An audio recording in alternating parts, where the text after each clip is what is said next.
Now, here we go to the border. I'm told by Fox News 24 hours a day, there's a crisis at the border. Now, there is an issue. Over 50,000 kids from Central American countries have come here. I think that it actually is partly because of a misunderstanding of our laws. You actually already had to be here if you're going to be a kid who's allowed to take advantage of the DREAM Act and go to college if you did really well or join the military. You can't just show up and say, okay, I'd like to take advantage of that. That's not how it works. That might be part of the reason they came. Of course, another part of the reason is because there's tremendous violence in some of those countries because of the brilliant war on drugs that we've made the entire continent take part in. But they're here nonetheless. So what are the Republicans going to do? First of all, of course, they're going to demonize them, and then they're going to get tough. So Bill O'Reilly has talked about building a wall along the whole nearly 2,000-mile border that we have with Mexico. He says, what? We did the Berlin Wall, and that worked. By the way, we didn't do it. The East Germans did it. You know, remember, they were the bad guys. And that wall was a little over 80 miles. He'd like to build a 2,000-mile wall. Okay, great. And then Rick Perry says, you know what, I'm going to send 1,000 National Guard troops there. But there's already a border patrol. So what do you, in fact, the local sheriffs in Texas said it was a political stunt and totally unnecessary. Well played, Rick Perry. That's what they do, of course. So now the House Republicans get into the mix and they say that they're going to send more National Guard to the border. And Obama requested $3.7 billion to take care of this problem, partly for more security and partly to move this process along quicker to send the kids back. They're like, oh, of course not. We're not going to give you $3.7 billion.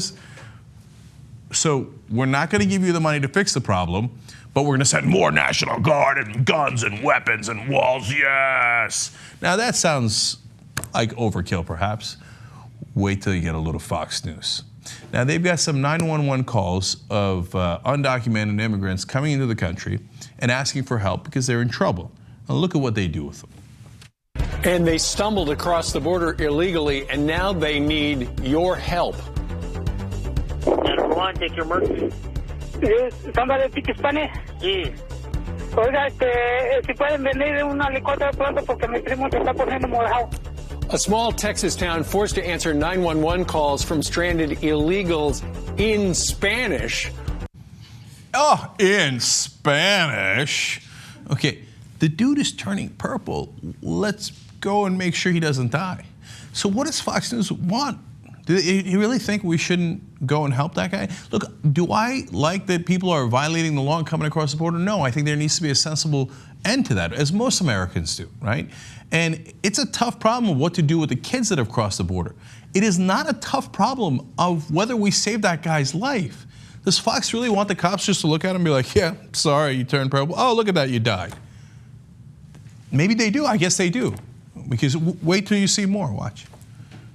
All right, in a small town just 270 miles south of Houston, illegal immigrants are learning the hard way there's a deadly cost to crossing the border. Just one example of the 911 calls bombarding the Brooks County Police Department. Not only are they understaffed and lacking resources, now they've got to deal with illegal immigrants who have no business being here. So those calls you have to respond to, even though, for the most part, when you get there, you realize they're not even American citizens. That's correct, but they're on U.S. soil. And the due process comes into play, and that's the way we're taking them as. Okay, wait. So you're saying you shouldn't respond at all. But if he didn't respond, then you'd be like, the illegals have crossed the borders, and our sheriffs don't do anything. Okay, so he's like, look, they're on U.S. soil. What do you want me to do? He's going to tell you in a second. Here's another example of a 911 call that came into your people. 911, take your emergency. Español, sí. Hello? Español. Sí. Estoy enfermo y ahorita ya caí aquí y no me puedo ni levantar. No ¿Tienen agua y comida?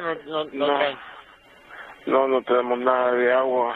Señor, ayúdenos, por favor. Sí, no se mortifiquen, no se mortifiquen. Tenemos 3 días de estar perdidos y no hemos tomado agua. ¿Desde cuándo ¿Qué tenemos que hacer? 3 días vamos. So, Sheriff, they're coming across the border. They haven't had a drink in 3 days. What do? You give them water, for Christ's sake. These guys claim to be Christians. Is that a tough question?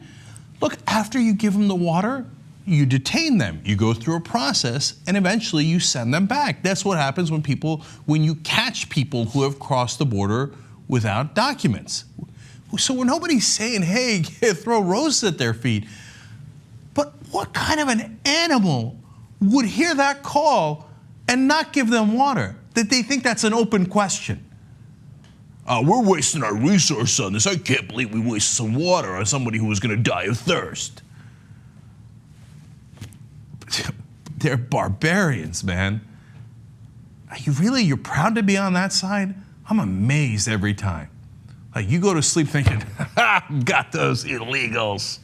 Yeah, they died. They got purple and they went got thirst, and we let them starve and choke to death. And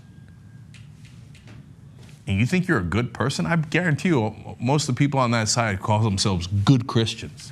What would Jesus do?